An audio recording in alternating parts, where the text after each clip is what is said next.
बिस्मिल्लाहिर्रहमानिर्रहीम। You watching my YouTube channel मराई TV. एक दफ़ा फिर हाजिर है आपके साथ एक छोटे से वीडियो क्लिप के साथ। उम्मीद करते हैं ये वीडियो क्लिप भी आपको पसंद आएगा। Please like, share and subscribe, press bell icon also, then you getting my new video notification. चलते हैं डायरेक्टली वीडियो की तरफ। एक छोटी सी गजल। भूल पाए ना तुझको आज भी रोने वाले, भूल पाए ना तुझको आज भी रोने वाले, तू कहाँ है मेरी आंखों को भिगोने वाले।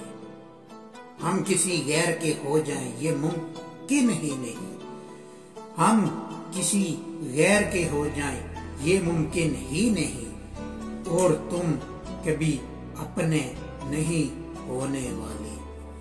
सोचते हैं कहाँ जाके तलाशे हमको, सोचते हैं कहाँ जाके तलाशे हमको, हमको कुछ दोस्त मिले थे कभी खोने वाले।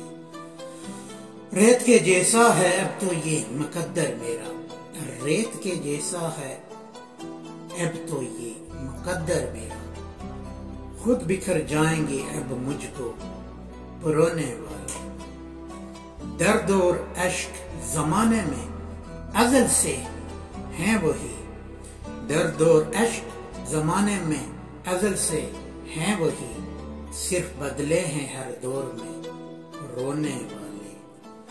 पेड़ को अपना ही साया नहीं मिलता लोगों, पेड़ को अपना ही साया नहीं मिलता लोगों, फसल अपनी कभी पाते नहीं बोने वाले।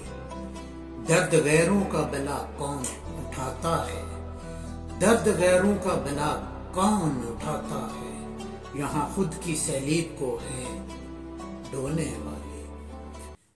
Thank you very much. उम्मीद है ये आपको वीडियो पसंद आएगी। Please like, share and subscribe करना मत भूलिएगा। मिलते हैं नेक्स्ट वीडियो में। अल्लाह।